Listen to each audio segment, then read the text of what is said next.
రేవంత్ రెడ్డి గారికి నేను రాజకీయ గురువు అంటూ కాదు. ఎందుకొరకు అంటున్నా అంటే ఆయన ఎవరి అది అనేది ఉండదు. కాబట్టి మేము ఫ్రెండ్స్, సహచరుని నేను. మీరు అంగీకరించకపోవచ్చు కానీ ప్రజల్లో అయితే అది ఉంది ఆ పేరు. నేను దాన్ని నేను ఒప్పుకోను, కానీ నేను రేవంత్ రెడ్డి గారికి సహచరుని. ఏది మన ఏదైతే సీఎం చంద్రబాబు శిష్యుడు అని రేవంత్ రెడ్డి అని చెప్పేసి అంటే కాదు, మేమందరం కొలిక్స్ అని ఎట్లయితే అన్నారు, మీరు ఇప్పుడు అట్లనే సహచరుడు. ఎందుకు నేనన్న మాట కాదు ఇది, ఈ సీఎం రేవంత్ రెడ్డి గారే అంటారు ఈ మాట. మీ శిష్యుడు కదా సార్, మీ ఫాలోవర్ కదా. ఫాలోవర్ కదా బాబు, సమకాలికుడు. సమకాలికుడు అనే పదం వాడతాడు ఆయన. అంటే నేనే ఆశ్చర్యపోతాను, అరే ఇంత పెద్ద మనిషి నన్ను సమకాలికుడు అంటాడేంటి, శిష్యుడు అని చెప్పొచ్చు కదా అని అనుకోవచ్చు. ఆయన మీరే అతని శిష్యుడు అంటారా? చెప్పుకోవచ్చు కదా. వాస్తవం అంటే శిష్యుడు అని అనొచ్చు కదా నన్ను. అనొచ్చు అంటారా? నన్ను మా వాడు నా శిష్యుడు పోయి న్యాయపడి ఉన్నోడు అని చెప్పి అనొచ్చు కదా. అటు అనోడు ఏమేమంత సహచరులేము.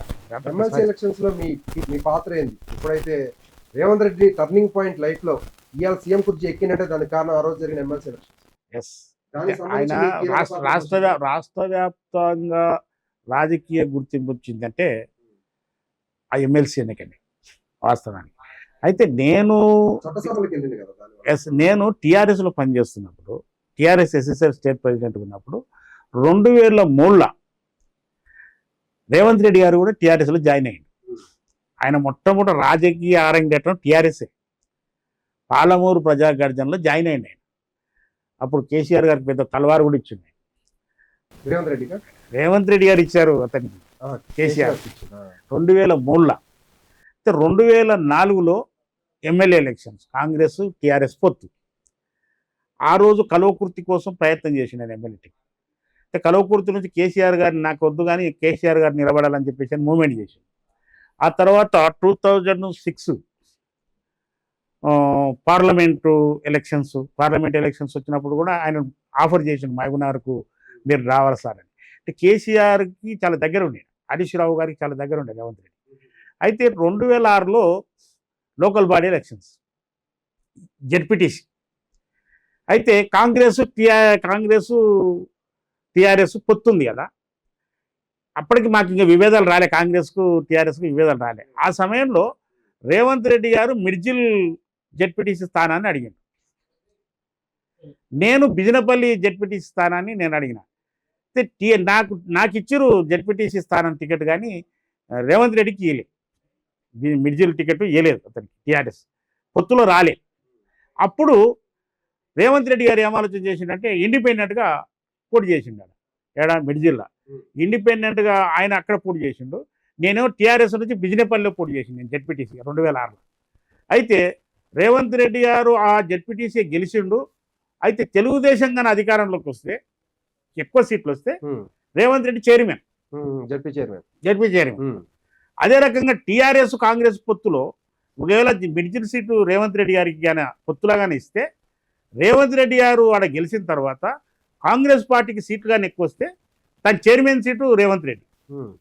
అంటే రేవంత్ రెడ్డి గారు జిల్లా మీద పూర్తి పట్టుండే అతనికి. 64 మండలాలు ఉంటే 64 మండలాల్లో పట్టున్న వ్యక్తి అతను. కనుక జెడ్పీటీసీగా మిర్జిల్లో గెలిచిండు. కానీ తెలుగుదేశం పార్టీ సీట్లు ఎక్కువ రాలేదు, కాకపోవడం వలన ఆయన ఖాళీ సభ్యుడిగా ఉన్నాడు, ఇండిపెండెంట్ సభ్యుడిగానే ఉన్నాడు. అయితే నేను ఓడిపోయిన బిజినపల్లిలో, ఆయన గెలిచిండు. ఇద్దరం ఒకటేసారి జెడ్పీటీసీగా పోటీ చేసిన రాజకీయ అరంగేట్రం రేవంత్ రెడ్డి గారు జెడ్పీటీసీ గెలిచిండు బిజులు, నేను ఓడిపోయినాడు బిజినపల్లిలో టీఆర్ఎస్ బీఫామ్ నుంచి నిలబడి. అంటే అప్పుడు వాస్తవానికి టీఆర్ఎస్ లేదు ఎక్కువ, మహబూబ్నగర్ జిల్లాలో టీఆర్ఎస్ పార్టీ ప్రభావం లేదు, కాంగ్రెస్ ఎక్కువ ఉంటుంది అక్కడ. కాంగ్రెస్ చాలా బలంగా ఉండే. రాజశేఖర రెడ్డి గారు ముఖ్యమంత్రి, 2004లో రాజశేఖర రెడ్డి గారు ముఖ్యమంత్రి, మొత్తంగా షిఫ్ట్ చేసింది. అప్పుడు రాజశేఖర రెడ్డి గారు అంటేనే పవర్ఫుల్. ఆ పీరియడ్లో ఈయన జెడ్పీటీసీగా గెలిచిండు, కాంగ్రెస్ అభ్యర్థి మీద గెలిచిండు ఈయన. ఎవరు? రేవంత్ రెడ్డి గారు ఇండిపెండెంట్గా కాంగ్రెస్ అభ్యర్థి మీద ఈయన గెలిచాడు. 1800 ఓట్ల మెజార్టీతోనే, 2500 ఓట్ల మెజార్టీతోనే గెలిచాడు.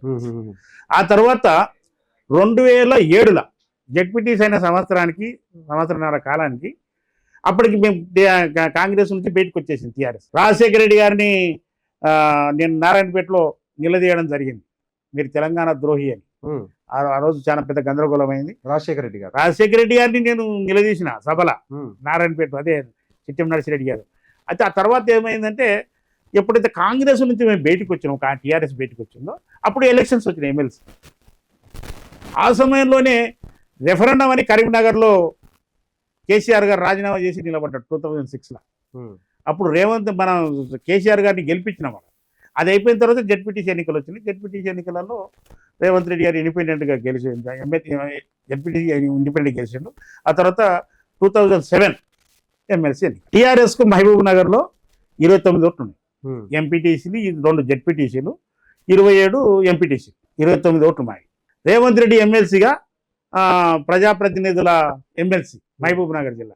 దాదాపుగా అప్పుడు కాంగ్రెస్కు ఎంపీటీసీ జడ్పీటీసీలు వాళ్ళ అధికారంలో ఉన్నారు.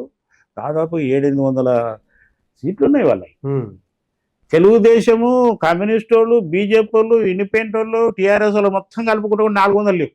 ఉమ్, 700, 800 ఎక్కడ, 400 ఎక్కడ? అసలు రేవంత్ రెడ్డి గారు ఇండిపెండెంట్గా నిలబడ్డాడు. తెలుగుదేశం పార్టీ సపోర్ట్ చేసింది. తెలుగుదేశం పార్టీ క్యాండిడేట్ లేడుగా, ఇండిపెండెంట్ క్యాండిడేట్ రేవంత్ రెడ్డి గారు ఒక మాట అన్నారు, సతీష్ భాయ్ ఉమ్, నన్ను అదే అదే అదే నాయక లీడర్ సాబ్ ఉమ్, సతీష్ భాయ్ ఉమ్, ఈ రకంగా పిలుస్తాడు ఆయన. ఉమ్. నేను బాసు అంటుంటా, రేవంత్ రెడ్డి గారిని బాసు అంటుంటాను. ఇప్పటికి అట్లనే పిలుస్తారా? ఇప్పటికి కూడా అట్నే పిలుస్తాను, బాసు అంటాను, లేకపోతే అన్న అంటాను. ఉమ్, ఎక్కువ శాతం ఆయన నన్ను లీడర్ సాబ్ అని పిలుస్తుంటాడు, నాయక అని పిలుస్తుంటాడు, సతీష్ భాయ్ అంటుంటాడు.